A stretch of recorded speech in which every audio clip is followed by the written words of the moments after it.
नमस्कार, मैं जोशी मोहन जी नक्षत्रवाणी चैनल से माँ तारा को प्रणाम करते हुए, अपने गुरु को प्रणाम करते हुए आप सबों का बहुत बहुत नमन। आज का विषय है चंद्रमा। लाल किताब और वैदिक एस्ट्रोलॉजी सारी जगह चंद्रमा का महत्व एक ही है, लेकिन लाल किताब में कुछ उपाय अलग दिए गए हैं। इसी तथ्य पे मैं आज चर्चा करूंगा।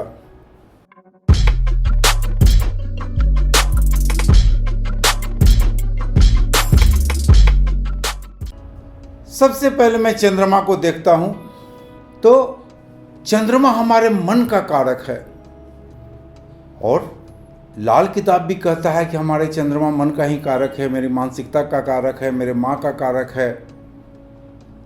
इस चीज़ को लाल किताब भी कहते हैं कि चंद्रमा ये सब मेरा कारक है। चंद्र का संबंध हमारे मन, हमारे शांति, हमारी मानसिकता पर डिपेंड करती है।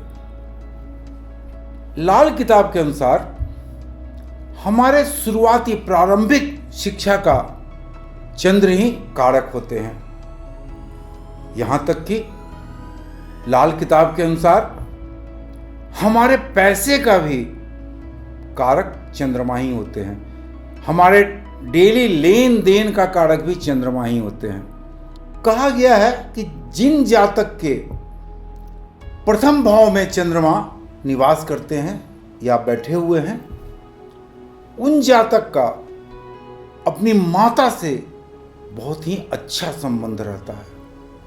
उनका चेहरा वगैरह भी, उनकी आदतें भी अपनी मां से बहुत ज्यादा मिलता है।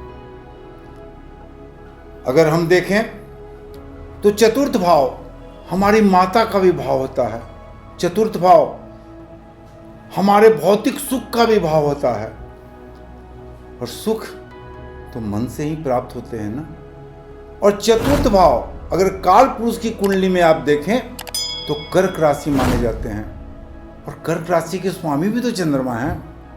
हमारे शरीर में 1/4 भाग पानी का है, और साइंस ने भी इसे प्रूफ किया है कि जब फुल मून रहता है यानी पूर्णिमा, तो पागल खाने में भी पागल लोग अजीब अजीब हरकत करने लगते हैं। यानी चंद्रमा का सीधा प्रभाव उन पर पड़ता है। चंद्रमा हमारे मन का कारक है, हमारी मानसिकता का कारक है, तो ये प्रभाव तो उन पर पड़ना ही है ना। और चंद्रमा के प्रभाव हर इंसान पे पूरी तरह से लागू होता है।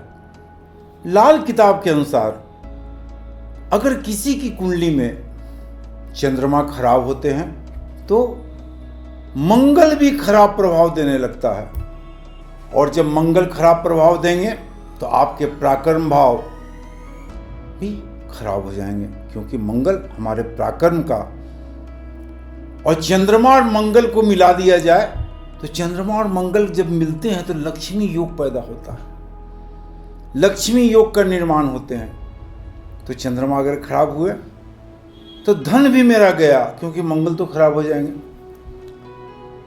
और जिन व्यक्तियों का चंद्रमा खराब होता है और मंगल भी खराब हो गया उनका, तो वैसे व्यक्ति की मानसिकता इतनी दयनीय हो जाती है कि सुसाइडल टेंडेंसी, किसी को मार देने की बात हमेशा करने लगते हैं। लाल किताब के अनुसार जिन व्यक्तियों का चंद्रमा खराब हुआ तो मंगल भी खराब हो गया, वैसे व्यक्ति का खर्च अनाप शनाप होगा। वैसे व्यक्ति इस ढंग से खर्च कर देंगे, पैसे को व्यर्थ में पानी की तरह बहा देंगे कि बाद में उन्हें बहुत ही तकलीफ का सामना करना पड़ेगा, और पैसे की हमेशा तंगी रहेगी, दूसरे के पास हाथ पसारने लगेंगे। अगर चंद्रमा लग्न में हो या 7वें स्थान पे हो, ऐसे में व्यक्ति अपनी मेहनत के बल से, अपनी पढ़ाई के बल से, अर्ली शिक्षा उनकी अच्छी होगी, बाद में भी उनकी पढ़ाई अच्छी होगी। ऐसे व्यक्ति काफी पॉपुलर देखे गए हैं, काफी पॉपुलर होते हैं ऐसे व्यक्ति, काफी लोकप्रिय। जिन व्यक्तियों की कुंडली में चंद्रमा अच्छे प्रभाव दे रहे हैं तो अर्ली पीरियड में लाल किताब के अनुसार चंद्रमा का पीरियड, अर्ली पीरियड मात्र 24 साल के होते हैं। तो 24 साल की उम्र तक उन्हें शादी नहीं करनी चाहिए। अब यहाँ क्या लॉजिक है, अब देखें, यहाँ लॉजिक बहुत साफ है कि जब पढ़ाई की उम्र हो तो आप शादी ब्याह करके सांसारिक गृहस्थी में फंस जाएंगे और आपकी पढ़ाई बर्बाद हो जाएगी। तो बड़ा ही सुंदर थ्योरी है लाल किताब का कि 24 साल तक उन्हें शादी नहीं करनी चाहिए। हम देखते हैं अपने धर्म में, अपने कर्म में, वैदिक एस्ट्रोलॉजी में, पूजा में, पाठ में कि चंद्रमा का विशेष संबंध भगवान शिव से है। आप कोई भी तस्वीर देखेंगे भगवान शिव की तो चंद्रमा उनके मस्तक में निवास करते हैं, उनकी जटा में निवास करते हैं। भगवान शिव, जिन्हें भोलेनाथ भी कहा जाता है, नाथों के नाथ भी कहा जाता है, वो काफी सरल हैं और इस सरलता के कारण हर व्यक्ति को कोई भी आशीर्वाद, हर व्यक्ति का पूजा वो ग्रहण करते हैं। और चंद्रमा उनके जटा पर, उनके सर पे बैठे हुए हैं, यानी कि उनकी मानसिकता इतनी अच्छी है कि नीच ऊंच छोटा बड़ा कुछ भी नहीं देखते हैं। उनका काम है जिससे वो प्रसन्न हो गए, उन्हें आशीर्वाद दे दिया, उनको सब कुछ दे दिया। जिन व्यक्तियों के चंद्रमा अगर लग्न में भी बैठे हुए हैं तो वो व्यक्ति काफी सहनशील होगा। वो व्यक्ति अपना दुख दर्द किसी को नहीं बताएगा। वो व्यक्ति खुद जहर पी लेगा लेकिन अपना दर्द किसी को नहीं बताएगा। जिस व्यक्ति के नवम भाव में चंद्रमा बैठ गए और चंद्रमा अच्छे हैं, शुभ ग्रह हैं, खराब नहीं हैं, तो वो व्यक्ति अपना सब कुछ लुटा के दान पुण्य करेगा, गरीबों का बेहद ही मदद करेगा। चंद्रमा को हार्ट भी माना गया है, दिल, हृदय। और आप अगर ध्यान से देखें तो काल पुरुष की कुंडली में चतुर्थ भाव के स्वामी कर्क राशि और चंद्रमा ही हैं और चतुर्थ भाव ही हृदय का भाव माना जाता है। तो चंद्रमा माता के भी स्वामी हो गए, आपके हार्ट के भी स्वामी हो गए, सहनशील हो गए। चंद्रमा से ही लोगों की मानसिकता देखी जाती है। चंद्र कुंडली, चाहे चंद्रमा कहाँ बैठे हुए हैं, इस बात का बेहद ध्यान रखा जाता है। एस्ट्रोलॉजी में, चाहे लाल किताब में, चाहे किसी भी कुंडली में आप देख ले तो चंद्रमा का महत्व बहुत ही ज़्यादा हो जाता है। चूंकि चंद्रमा हमारे माता का भी स्वामी है तो चंद्रमा को हम पालक भी कह सकते हैं, पालनहार भी कह सकते हैं, क्योंकि माता किसी भी हाल में हो अपने बच्चों को पूरा पोषण देती है, पूरा लाड़ प्यार देती है। तो चंद्रमा माता के कारक हैं और चंद्रमा जिनके अच्छे हैं उनको ज़िंदगी में मेहनत तो करनी पड़ती है लेकिन उनको ज़िंदगी में सब कुछ मिल जाता है मेहनत के बल पर, उनकी मानसिकता के बल पर, उनकी कोमलता के बल पर, उनकी सहनशीलता के बल पर। तो चंद्रमा काफ़ी इम्पोर्टेंट है हम लोगों की कुंडली के लिए। अब हम देखते हैं कि चंद्रमा खराब है तो कौन से लक्षण आप में आ जाएंगे। सबसे पहला लक्षण कि आपकी मानसिकता कभी भी स्थिर नहीं रहेगी, आपकी सोच हमेशा निगेटिव रहेगी। कहा जाता है कि शुक्ल पक्ष के चंद्रमा षष्ठी के बाद बली होते हैं और कृष्ण पक्ष में षष्ठी के बाद चंद्रमा बहुत कमज़ोर हो जाते हैं। चंद्रमा की उच्च राशि वृषभ है और नीच राशि वृश्चिक है। अगर चंद्रमा खराब है तो मानसिकता आपकी खराब हो गई, आपके सोच बहुत उटपटांग हो जाएंगे, गंदे सोच हो जाएंगे। अगर चंद्रमा का संबंध राहु से हो गया, चाहे चंद्रमा राहु के दृष्टि में है, चाहे राहु की युक्ति में है या राहु के नक्षत्र में है, तो याद रखें या तो चंद्रमा और राहु की युक्ति आपको प्रखर शिखर पर पहुंचा देगी, क्योंकि राहु एक्टिवेट करता है। अगर आपकी मानसिकता अच्छी है, जैसे मान लीजिए कि वृषभ राशि का चंद्रमा है, तो वृषभ राशि में चंद्रमा उच्च के होते हैं। तो वृषभ राशि में चंद्रमा अगर उच्च के हैं, साथ में राहु देव भी बैठ गए, उनके सामने राहु भी बैठ गए, तो वैसे में उस व्यक्ति की मानसिकता तो बड़ी ऊंची होगी। उस ऊंची मानसिकता में राहु एक्टिवेट करके उस मानसिकता को और भी ऊंची कर देंगे। वो आदमी बेस्ट प्लानर होगा, वो आदमी की योजनाएं बहुत ऊंचे दर्जे की होगी।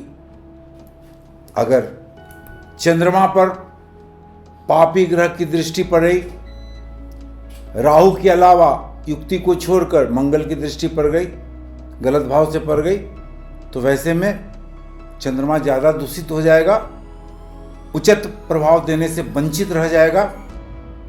तो वैसे व्यक्ति का भगवान मालिक है, वैसे व्यक्ति की सोच मंगल की दृष्टि पड़ गई, राहु देव साथ में बैठे हुए हैं, तो उच्च का ही चंद्रमा क्यों ना हो, वो आदमी एक नंबर का क्रिमिनल भी हो सकता है।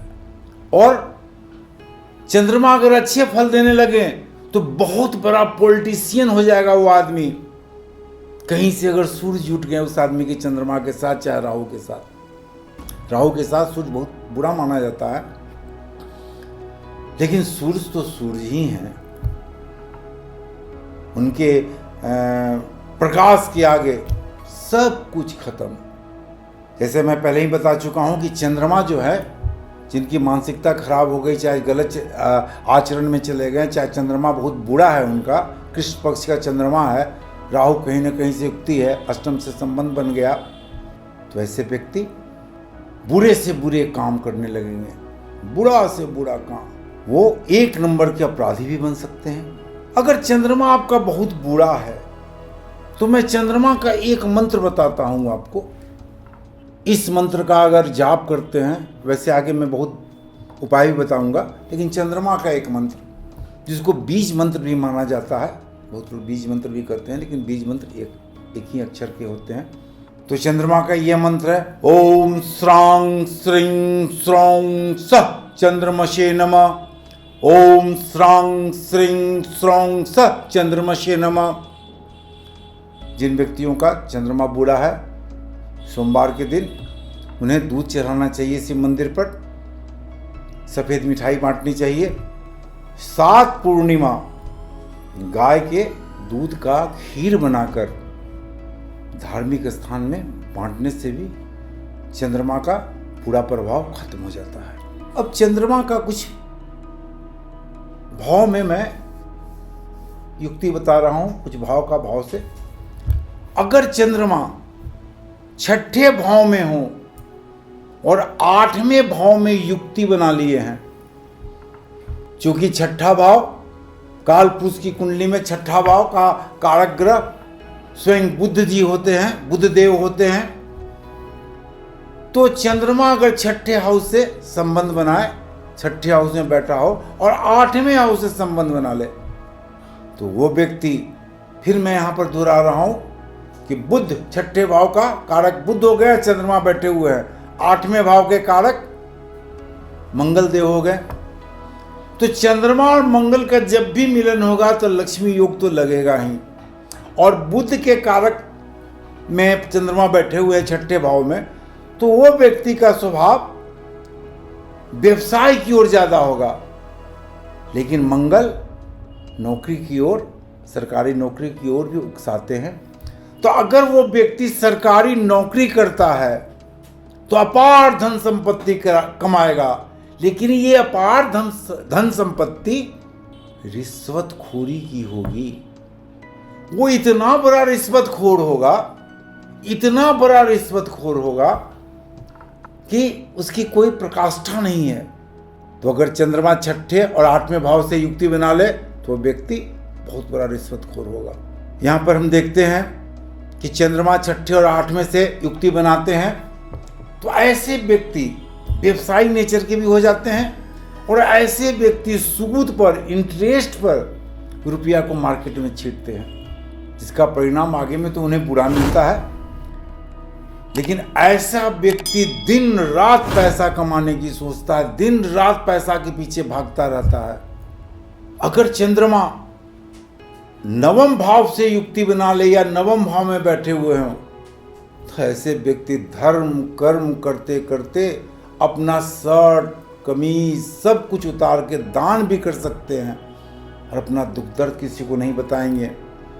दान पुण्य में 1 नंबर पे रहेंगे। चंद्रमा अगर नवम भाव से युक्ति बना ले और अच्छा चंद्रमा हो।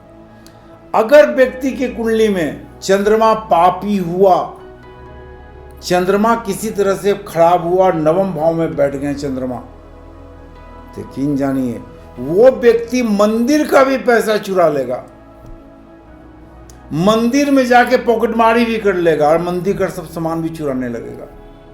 तो चंद्रमा हमारे कुंडली में बहुत ही ज्यादा इंपॉर्टेंस रखता है। केवल चंद्रमा को देखकर उस व्यक्ति की अच्छाई या बुराई आप बता सकते हैं।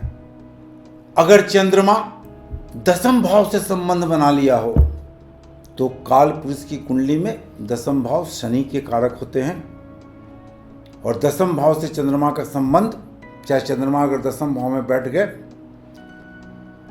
तो माता से उस व्यक्ति का संबंध बहुत ही बुरा हो जाएगा। अगर शुभ ग्रह चंद्रमा है, अच्छे प्रभाव देने की स्थिति में है, तो माता का संबंध तो बिगड़ेगा ही, लेकिन इतना नहीं बिगड़ेगा कि अपनी माता पर वो हाथ भी उठा दे।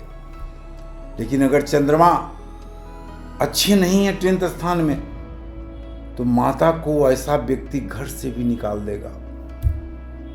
तो चंद्रमा का 10म स्थान में बहुत ही इंपॉर्टेंट महत्व रहता है घर परिवार के लिए। 10th स्थान में चंद्रमा आदमी को पैसे का इतना भूखा बना देता है, इतना भूखा बना देता है कि पैसे के लिए वो किसी को कुछ भी करने को तैयार हो जाएगा। और कहा जाता है, हम लोग देखते हैं वैदिक एस्ट्रोलॉजी में भी, कि शनि और चंद्रमा के मिलन से, युक्ति से विषयोग का भी निर्माण हो जाते हैं। तो शनि तो चंद्रमा के घर में ही बैठे हुए हैं 10म स्थान में। यहां मैं खाना की बात कर रहा हूं, 10म स्थान में कौन सा राशि है उसकी बात नहीं कर रहा हूं, लेकिन 10म स्थान का कारक शनि ही होते हैं, क्योंकि कर्म का भाव है और शनि के बिना कर्म नहीं हो सकता है। तो चंद्रमा अगर बुरा है 10म स्थान में तो आदमी पैसे का इतना भूखा हो जाएगा, इतना भूखा हो जाएगा कि किसी को जहर देने में भी नहीं हिचकेगा। ऐसे व्यक्ति प्रायः कोर्ट कचहरी थाना पुलिस करते ही रहते हैं। अगर सरकारी नौकरी में ऐसे व्यक्ति हैं तो कई को उन पर इंक्वायरी सेटअप हो जाता है, विजिलेंस, सीबीआई, परेशान रहेंगे ऐसे व्यक्ति, लेकिन अपनी मानसिकता को त्यागने को तैयार नहीं होंगे। वो मानसिकता क्या है? पैसा पैसा। अगर चंद्रमा 12वें स्थान में बैठे हुए हैं, जिसे हम व्यय का भी स्थान कहते हैं, और काल पुरुष की कुंडली में 12वां स्थान मीन राशि का होता है, जिसके स्वामी बृहस्पति देव होते हैं। अगर चंद्रमा 12वें स्थान पर बैठे हुए हों तो ये व्यक्ति की दुनिया ही अलग होती है। ये व्यक्ति आपको बड़े बड़े उपदेश देंगे, ऐसे ऐसे उपदेश दे देंगे कि जो ये करते भी नहीं है, केवल उपदेश देंगे, अकेले में रहना पसंद करेंगे। और ऐसे व्यक्ति अगर बिजनेस करते हैं तो एक से एक लंबा लंबा ब्लूप्रिंट बनावेंगे बिजनेस का, और इन्हें बिजनेस में हमेशा नुकसान होता है। ऐसे व्यक्ति की कुंडली अगर आप ध्यान से देखें, जिसमें पूर्ण रूप से चंद्रमा 12वें घर में बैठे हुए हैं और बिजनेस करता है, तो ऐसे व्यक्ति को बहुत ज़्यादा नुकसान होता है। अगर ऐसे व्यक्ति विदेश में जाके काम करे, लेकिन बिजनेस नहीं, विदेश में जाके काम करते हैं, नौकरी करते हैं, तो ये काफ़ी सफल होते हैं। अब यहाँ पर मैं बताता हूँ कि चंद्रमा कैसे समझेंगे मोटा मोटी कि चंद्रमा आपका अच्छा है। यहाँ ध्यान दें, अगर आपकी माता की स्थिति बहुत अच्छी रहती है, माता हमेशा सुखी रहती हैं, हंसती रहती हैं, स्वास्थ्य भी उनका अच्छा रहता है, और हर मुसीबत ज़दा व्यक्ति को आपकी माँ अगर मदद करती हैं, खाना खिलाती हैं, तो यकीन जानिए कि आपका चंद्रमा बहुत ही अच्छा है, क्योंकि चंद्रमा चतुर्थ स्थान माता के स्वामी हैं। और ऐसे व्यक्ति को जिसके चंद्रमा बहुत अच्छे हैं, जिंदगी में कभी हार्ट अटैक नहीं होता है। और जिसके चंद्रमा बहुत बुरे हैं, जिनकी माता हमेशा बीमार रहती है, जिनकी माता हमेशा दुखी रहती है, दुख का हमेशा पहाड़ टूटा हुआ रहता है, यकीन जानिए ऐसे व्यक्ति का चंद्रमा अच्छा नहीं होता है। ऐसे व्यक्ति का चंद्रमा कहीं से भी अच्छा नहीं है। चंद्रमा पैसे को कंट्रोल करते हैं। आपके डेली लेन देन के हिसाब को चंद्रमा ही कंट्रोल करते हैं। और जिन व्यक्तियों का चंद्रमा अच्छा नहीं होगा, उनके पैसे का कोई कंट्रोल नहीं रहेगा। लेकिन यहाँ याद रखें, बहुत सारे ऐसे व्यक्तियों को मैंने देखा है कि जिनका चंद्रमा अष्टम में बैठा हुआ है। सिंह लग्न है और मीन राशि, अष्टम में चंद्रमा बैठे हुए हैं। तो अष्टम में बैठ के चंद्रमा 2-3 चीज और देते हैं। वो व्यक्ति बहुत ही अच्छा जासूस बन जाएगा। वो व्यक्ति जासूसी नॉवेल ज्यादा पढ़ेगा, जासूसी फिल्म ज्यादा देखेगा। उस व्यक्ति में इतनी शक्ति होती है कि नए नए रिसर्च भी कर सकता है। वो व्यक्ति में इतनी शक्ति होती है कि बोरिंग नीचे से धन निकालकर वो अपने आप को सुखी बना सकता है। चंद्रमा के कुछ और बुरे लक्षण, मतलब कि चंद्रमा जिनका खराब है, आप ध्यान देंगे कि जिनका चंद्रमा बहुत खराब है उनके घर में नल हमेशा टपकता रहेगा, घर में प्रायः पानी आ जाएंगे, दीवारों में सीलन आ जाएगी। तो ऐसे व्यक्तियों का चंद्रमा हमेशा नुकसान पहुंचाता है, उनका चंद्रमा खराब माना जाता है। अगर ऐसे व्यक्ति जिनका चंद्रमा खराब है मेहनत तो बहुत करते हैं, लेकिन उनको सफलता कभी नहीं मिलती है, हमेशा हर जगह से असफल होकर चले आते हैं, तो ऐसे व्यक्ति का भी चंद्रमा काफ़ी खराब होता है। आज का एपिसोड, आज की वीडियो में ही समाप्त करता हूँ। अगले वीडियो में मैं बताऊंगा कि किस भाव में या किस खाने में चंद्रमा पहले से लेकर 12वां खाना तक, यानी 12वां भाव तक चंद्रमा जहाँ बैठे हुए हैं वो आपको क्या रिजल्ट्स दे रहे हैं और आप उसका क्या उपाय करें। लेकिन फिर अंतिम में बताता हूँ कि अगर चंद्रमा आपको खराब रिजल्ट दे रहे हैं तो आप हर सोमवार को शिवलिंग पर दूध चढ़ावें और कुछ दूध का बांटें, धार्मिक स्थान में खीर चढ़ावें, गाय के दूध का खीर चढ़ावें, उससे आपका चंद्रमा काफ़ी मजबूत स्थिति में आ जाएगा। तथा चंद्रमा का मंत्र ओम श्राम श्रीम श्रौम सह चंद्रमशे नमः, इस मंत्र का अगर जाप करते हैं तो चंद्रमा अच्छे प्रभाव आपको देने लगेंगे। तो अगले वीडियो में मैं बताऊंगा किस भाव में चंद्रमा बैठे हुए हैं, क्या खराब प्रभाव दे रहे हैं, उस भाव में लाल किताब के अनुसार आप कौन से उपाय करें। आप मेरे वीडियो को लाइक करें, सब्सक्राइब करें, शेयर करें। फिर मिलेंगे। नमस्कार।